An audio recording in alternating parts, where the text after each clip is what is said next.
sahabat NTT 5 menit kita masuk di kebun cinta. Ini pintu pagar masuknya, dan kayaknya kita sudah sampai di wilayah kebun cinta. Ya, di depan kita ada tanaman jagung, ubi yang ditanam oleh ya, cukup jauh, kurang lebih 5 kilo ya, 5 kilo dari perjalanan dari jalan besar. Ya, ini kita sudah masuk di lokasi.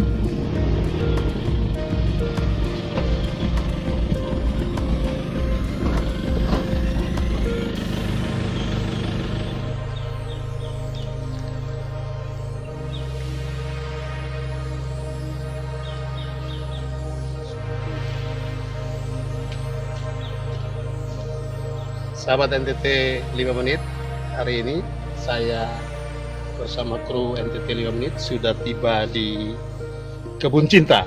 Kebun cinta miliknya Pak Jonathan Lenajina.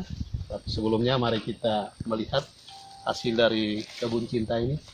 Kami lihat ada buah naga yang sudah berbuah. Buahnya cukup banyak. Ini teman-teman, buah naga yang luar biasa. Dan kami akan mengelilingi sebentar di kebun cinta. Mari ikuti aku.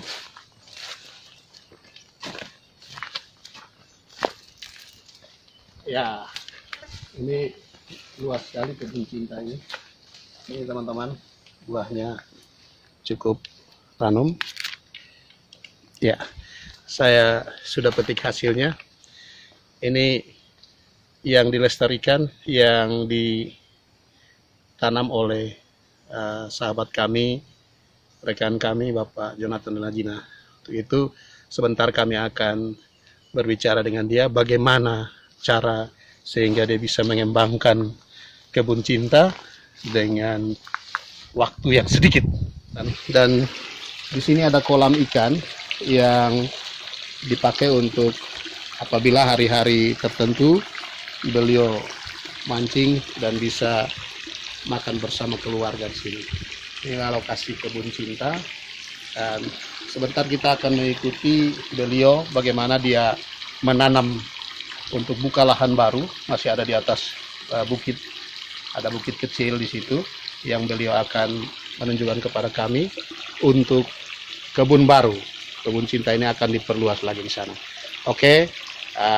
Kami akan berbincang-bincang sebentar dengan beliau. Sahabat NTT 5 menit, mari kita berkunjung, kita melihat-lihat tentang kegiatan daripada petani kita, seorang yang luar biasa, Bapak Jonathan Lenajina, yang sekarang sementara membersihkan buah naga di kebun cinta. Ya. Ini beliau, mari sahabat NTT 5 menit. Selamat siang, Ama. Wah. Selamat siang Bapak. Apa kabar? Baik saja. Baik ya. Bapak Jo, ini Ama Jo ya, beta panggil ya, Ama Jo. Ya, Ama Jo itu akrab untuk orang Sabu atau biasa dikenal dengan Dohau. Beliau ini adalah penggiat kreator untuk tanaman yang disebut dengan apa? Buah naga. Mungkin kita bisa bincang-bincang sini. Bapak, beta panggil Ama saya. Ya. Ama Jo, mungkin Ama Jo bisa menceritakan sedikit dari mana sampai Ama Jo bisa kembangkan kebun cinta ini, dan dari ide siapa Ama Jo kira-kira? Baik, terima kasih Pak Erens, tokoh muda yang luar biasa, energik, dan kira-kira menjadi motivator bagi generasi muda masa kini. Itu harapan saya dari kebun cinta. Terima kasih. Awal mulanya saya mengembangkan kebun buah naga ini dari tahun 2009. Ya, tahun 2009 ketika saya pergi tugas di Batam, sampai di satu tempat yang namanya Jembatan Barelang. Samping kanan jembatan itu ada kebun buah naga yang sementara berbuah merah sekali. Saking penasarannya, saya habis check-in di hotel, saya kembali ke tempat itu untuk bincang-bincang dengan pengelola kebun. Dan saya tanya-tanya, kemudian saya jatuh hati untuk mengembangkan tanaman ini. Kemudian saya pesan steknya dari sana, dikirim dari sana sekitar 400 stek awal mulanya. 400 ya? Ya, 400 stek. Kemudian saya habis kegiatan, saya kembali, mereka kirim di Tiki, stek itu sudah sampai di Kupang. Pada saat itulah saya dengan istri sama anak-anak dalam keadaan belum tahu persis bagaimana karakteristik tanaman ini, karena maklum basic saya bukan basic pertanian, basic saya olahraga, hanya karena kami anak petani, jadi sudah tabrak saja, otodidak begitu. Kemudian 6 bulan kemudian dia berbuah tahun 2010. Jadi kita sudah nikmati hasil ini sudah dari tahun 2010 sampai dengan 2021 ini, Pak. 2010 Nah, jadi sampai 2021 sudah 11 tahun kami sudah menikmati 11 tahun. hasilnya. Hasilnya ini ada dijual atau Dijual. dimakan? Dijual juga ya, dijual. Samping itu kami juga konsumsi buah murah, buah organik ya dari kebun sendiri. Ya. Ini luasnya berapa hektar kira-kira? Luasnya kebun ini ada sekitar 3 hektar, tapi yang sudah digarap baru sekitar 1 hektar. Oke, kalau begitu Bapak Amajo, mari kita duduk saja, kita bisa santai-santai, dan sahabat NTT 5 menit, mari kita sama-sama duduk supaya bisa berbincang-bincang, sehingga tidak berdiri, dan kita bisa menikmati hasil daripada tanaman yang disebut dengan buah naga, dan bagaimana rasanya. Oke, mari ikuti kami. Selamat siang, sahabat NTT 5 menit. Saya akan berbincang-bincang dengan Amajo, panggilan khas dari Bapak Jonathan Lenajila, salah seorang kreator emas merah dari Timor. Ini kenapa saya bilang emas merah dari Timor? Buah ini adalah buah yang luar biasa. Mungkin zaman sekarang kita bisa dapat di mall yang sangat mahal. Tapi hari ini saya bertemu langsung dengan beliau di kebunnya yang dinamakan Kebun Cinta. Ya, mungkin Bapak Jo bisa cerita sedikit pengalaman Bapak Jo, bagaimana sampai Bapak Jo bisa turun menjadi petani. Padahal Bapak Jo ini adalah salah seorang penggiat atau disebut dengan olahragawan. Mungkin Bapak Jo bisa cerita sedikit untuk sahabat-sahabat NTT 5 menit, yang dimana bagaimana pengalaman Bapak Jo dalam mengelola yang saya sebut tadi emas merah dari Timor. Baik, terima kasih Pak Erens, tokoh muda yang energik, sangat luar biasa, melewati tantangan sampai masuk ke Kebun Cinta, melewati medan yang sangat luar biasa, karena ada satu niat, yaitu cinta. Makanya kebun ini dikatakan kebun cinta. Berarti di sini ada cinta. Hanya karena cinta sehingga bisa semuanya ini terjadi. Amin, amin. Yang kita mengerjakan. Yang pertama bahwa di dalam mengelola kebun ini berdasarkan karena penasaran. Penasaran saya begini. Satu ketika saya kepingin mau makan buah naga ini. Ketika saya minta istri beli, buahnya mahal. Akhirnya niat itu tidak kesampaian. Terus ke Batam. Satu ketika tugas ke Batam. Oh, yang tadi ya? Iya, yang tadi saya sudah ceritakan. Kemudian kita tanam dalam keadaan yang tidak mengerti betul mengenai karakteristik buah naga ini. Kita tanam saja dan belajar otodidak begitu. Tidak pernah belajar pada siapa-siapa. Belajar pada alam. Intinya pemupukan. Ternyata rahasia tanaman ini pada perawatan, pemupukan, kemudian pemangkasan, kemudian penyiraman. Oh, berarti dia pangkas juga harus diatur. Pangkas setiap berapa bulan harus dipangkas? Harus dilihat nanti ketika tunas-tunasnya sudah mulai tumbuh tunas baru, kita pangkas. Kita pilih sulur mana yang kita akan ketinggal untuk sulur produktif untuk berbuah. Sulur itu maksud saya sulur apa? Cabang-cabang ini. Oh, cabang. Ya, cabang. Itu kita ketinggal. Nah, puji Tuhan bahwa semua berhasil. 6 bulan kemudian berbuah semua. Berbuah dari 400 stek yang kita tanam itu berbuah serentak semua.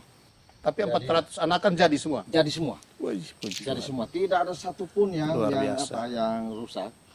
Itulah yang mendorong saya kalau kita mengurus sesuatu dengan cinta, totalitas, pasti akan berhasil dan selalu minta hikmat daripada Tuhan. Oh, Itu yang Dari Tuhan it's number one. Ya. number one. Itu harus number one. Ya, harus Luar number biasa. one.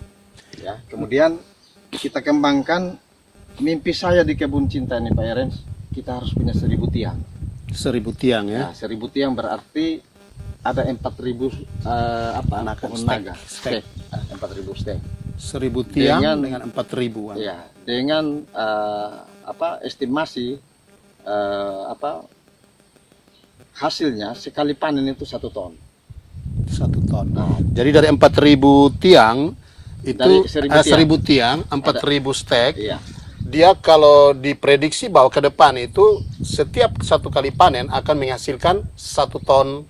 Satu kali panen. 1 kali panen. Satu 1 kali kali hari. panen. 1 hari Nah, menghasilkan 1 1 ton buah naga. Nah, Waduh, luar biasa. kami jual sekarang ini Pak Erens buah-buah super yang beratnya 500 gram ke atas 50.000. Estimasinya coba saja kali 1 ton kali 50.000. Waduh, Berapa yang dihasilkan oleh kebun cinta? 1000 kali 5.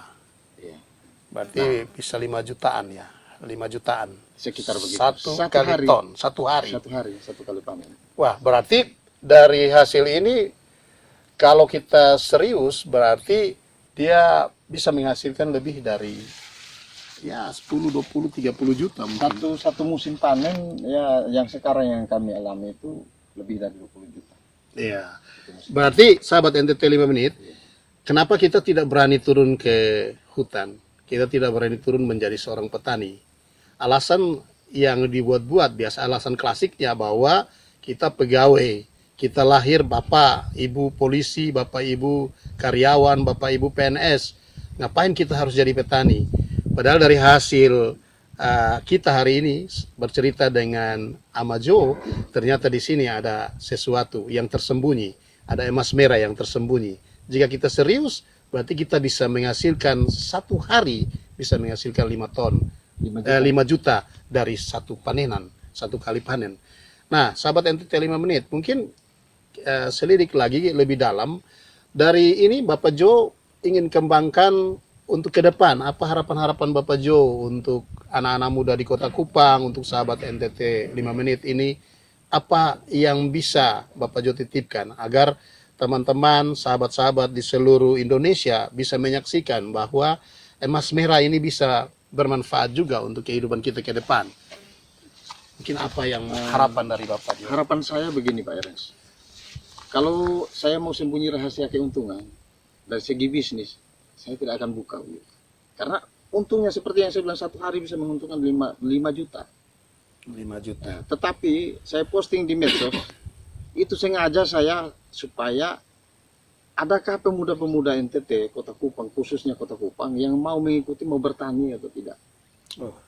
Nah, itu harapan saya. Lewat Pak Erens juga sebagai tokoh muda, saya harap kiranya ada pemuda-pemuda kita, pemuda gereja, yang mau mengikuti sukses ini. Saya belum dikatakan sukses, karena saya belum berhasil untuk membina orang lain untuk mau jadi petani. Ya. Nah, dan dasar pemikiran, sekecil apapun usaha kita adalah bosnya. Wah, Kita adalah mantap. bosnya.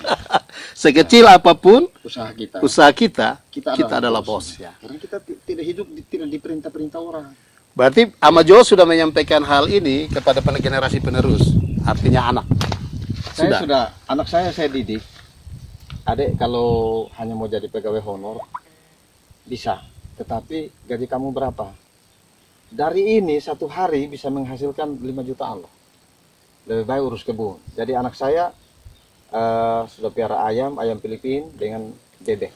Oh, berarti selain dari kebun cinta, Amajo ada punya lagi usaha lain. Ada bebek, ada sekitar 300-an ekor, ayam Filipina ada sekitar 100 ekor, kambing ada sekitar 20-an ekor. Ada juga kolam saya lihat ya. Ada kolam ikan.